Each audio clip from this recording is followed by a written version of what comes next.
మా చుట్టాలు ఏమనుకుంటారు, మా మామ ఏమనుకుంటాడు, మా అక్క ఏమనుకుంటుంది, వాడేమనుకుంటాడు, వీడేమనుకుంటాడు అని ఎప్పుడు ఆలోచించకు మామ.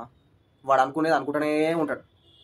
నువ్వేం చేయకున్నా వీడు ఏం చేస్తాననే అనుకుంటాడు, ఏదో ఒకటి చేసినా వీడు చేసినానే అనుకుంటాడు. కాబట్టి నీకు నచ్చింది నువ్వు చెయ్యి. నువ్వేం మర్డర్ చేస్తలేవు, ఒకళ్ళేం రేప్ చేస్తలేవు. మర్డర్లు, రేపులు, దొంగతనాలు తప్ప నువ్వేం చేసినా కరెక్టే. ఇది నేను చెప్తలేను, ఎవరు చెప్పినా ఇదే చెప్తారు. నేనైతే అదే ఫిక్స్ అయిన వైపు. నాకు నచ్చింది నేను చేస్తా. పక్కలోడు ఏమనుకుంటాడు, మా కాక ఏమనుకుంటాడు, మా చుట్టాలు ఏమనుకుంటాడు, వాడేమనుకుంటాడు, వీడేమనుకుంటాడు కాదు. రేపన్నాడు మనం ఏం చేయకపోతే వాడే అనుకుంటాడు వీడి మీద పిచ్చిపుకోడు ఏం చేయలేదు అని.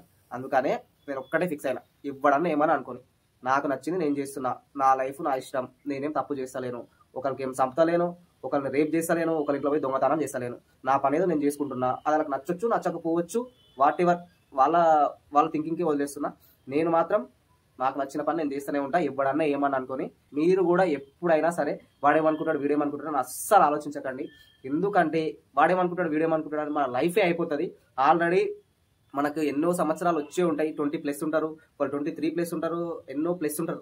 వాడేమనుకుంటాడు వీడేమనుకుంటాడు ఆల్రెడీ సగం జీవితం అయిపోయింది. మనం బతికేది 50-60, దాంట్లో యాక్టివ్గా బతికేది మనం 35-40.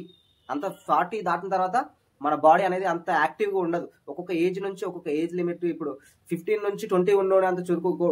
ఒక ఏజ్ అనేది అంత స్పార్క్నెస్ అనేది 15 to 20 ఒకలా ఉంటాయి, 20 to 25 ఒకలా ఉంటాయి, 25 నుంచి 30 ఒకలా ఉంటాయి, 30 నుంచి 40 ఒకలా ఉంటుంది. అట్లా రోజు రోజుకి మన కెపాసిటీస్ అనేవి తగ్గుతూనే ఉంటాయి. కాబట్టి వాడేమనుకుంటాడు వీడేమనుకుంటాడు అని మన లైఫ్ అస్సలు వేస్ట్ చేసుకోవద్దు. మనకు నచ్చింది మనం చేస్తూనే ఉండాలి, మనం హ్యాపీగా ఉంటూనే ఉండాలి. వాడు అనుకునేటోడు అనుకుని వాడు అట్లనే పోతాడు, కాలువల పడుకొని ఎక్కడైనా దావనే. మనకు సంబంధం లేదు, మనం మాత్రం మంచిగా ఉందాం, మన పని మనం చేసుకుందాం, మనకు నచ్చింది మనం చేసుకుందాం.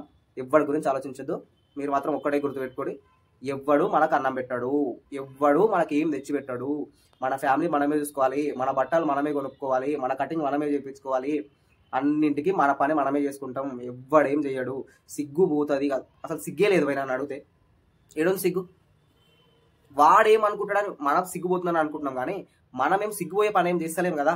సిగ్గుపోయే పని చేస్తే అప్పుడు మనం బాధపడాలి, భయపడాలి. అంతేగాని ప్రతి చిన్నదానికి వాడేమనుకుంటాడు వీడేమనుకుంటాడు అని ఓవర్ థింక్ చేసి బతకడం వేస్ట్.